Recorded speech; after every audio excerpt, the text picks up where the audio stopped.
নমস্কার, welcome to সুতাপাস kitchen.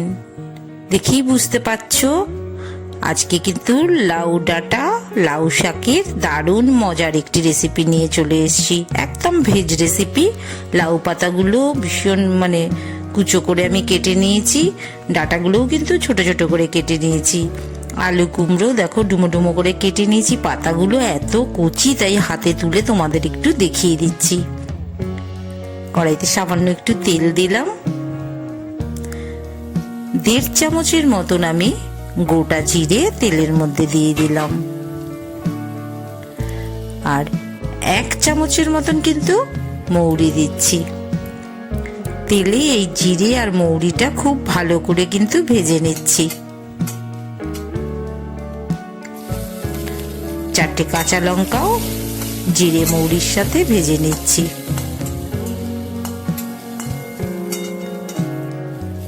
একটু হালকা ঠান্ডা হলে এবার এগুলোকে একটি মিক্সিং জারে নিয়ে আমি একটু পেস্ট করে নেব। তবে এক্ষেত্রে কিন্তু মশলাগুলো ভাজার সময় তোমরা কিন্তু গ্যাসের ফ্লেমটা অবশ্যই কিন্তু একটু কমিয়ে নেবে কিংবা মিডিয়াম ফ্লেমে দেবে। সামান্য একটু তেল দিয়ে দিলাম। এবার কিন্তু আমি সামান্য 1/2 চামচের মতন জিরে ফোড়ন দিলাম, 2টো শুকনো লঙ্কা, 2টো কাঁচা লঙ্কা ফোড়নে দিয়ে দিচ্ছি।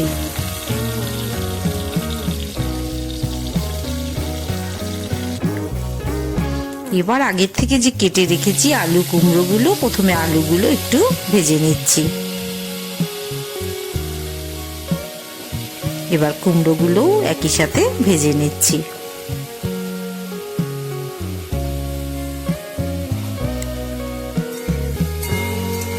আলু কুমড়োটা একটু নুন হলুদ দিয়ে কিন্তু ভেজে নিতে হবে। 1 চামচ লবণ দিয়ে দিচ্ছি, 1/2 চামচের মতন হলুদ দিয়ে দিলাম। খুব ভালোভাবে কিন্তু আলু কুমড়োটা আমি ভেজে নেব। এটা কিন্তু একদম নিরামিষ রেসিপি, ভীষণ মজার রেসিপি। আজকে কিন্তু আমি একদম ড্রাই করে লাউ শাকের রেসিপিটা তোমাদের করে দেখাবো। এটা ভাজা অনেকটাই হয়ে এসছে, তখন আমি লাউয়ের ডাঁটাগুলো প্রথমে একটু একইভাবে ভেজে নিচ্ছি। লাউ পাতাগুলো একদম শেষে দিতে হবে, কারণ নাহলে লাউ পাতা দিলেই কিন্তু জল ছাড়া শুরু করবে। তাই লাউ পাতাটা একদম শেষে উপর থেকে মিশিয়ে দিচ্ছি।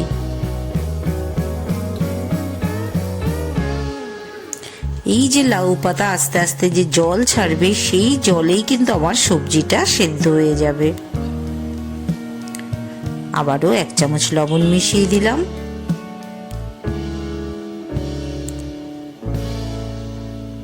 সামান্য একটু হলুদ দিলাম, 1/2 চামচের মতন হলুদ মিশিয়ে দিলাম। এবার একটু লাউ পাতাগুলোকে উল্টে পাল্টে দিচ্ছি। অলরেডি দেখো জল বেরোনো শুরু করেছে। এই যে দেখো তোমাদের কাট করে দেখিয়ে দিচ্ছি, একটুখানি এখনই জল বেরোনো শুরু হয়ে গেছে। এই জলেই কিন্তু আলু কুমড়োগুলো বয়েলড হয়ে যাবে। এইদিকে দেখো 2 চামচ চার মগজ আর 1.5 চামচ পোস্ত দানা নিয়ে নিয়েছি। এটারও একটা মিহি পেস্ট করে নিলাম। আর এটা কিন্তু আমার জিরে মৌরি আর কাঁচা লঙ্কার পেস্ট। এবার আমি সবজিটা যখন অনেকটাই বয়েলড হয়ে এসছে, তখন কিন্তু আমি জিরে বাটা জিরে মৌরি আর কাঁচা লঙ্কার পেস্ট যেটা করে রেখেছিলাম সেটা দিয়ে দিলাম। এখনো জল আছে। সবজির সাথে এই মশলাটা দিয়ে অনেকটাই কিন্তু কষে এসছে। আলুগুলোও অনেকটাই বয়েলড হয়ে গেছে। আমি কিন্তু এই রান্নায় জলটা পুরো টানিয়ে নেব। এবার একটু ধনেপাতা বেটে রেখেছিলাম, ধনেপাতা বাটাটা মিশিয়ে দিলাম।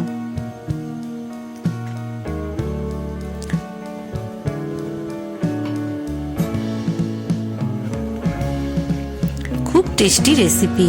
নিরামিষ দিনে তো অবশ্যই ভালো লাগবে, যে কোনো দিনে সবাই কিন্তু এই রেসিপিটা করে দেখতে পারো। গরম ভাতে তো একেবারে দারুণ লাগবে, কিংবা একদম ভিন্ন স্বাদের রেসিপি, অবশ্যই সবার ভালো লাগবে। সবাই করে দেখো। জলটা অনেকটাই টেনে এসছে, তখন কিন্তু আমি পোস্ত আর চারমগজের যেই পেস্টটা করে রেখেছিলাম সেটা মিশিয়ে দিলাম।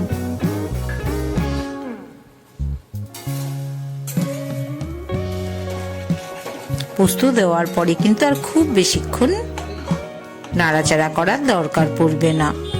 জলটা অনেকটাই টেনে এসছে, তখন কিন্তু আমি গুঁড়ো চিনি 1 চামচ মিশিয়ে দিচ্ছি।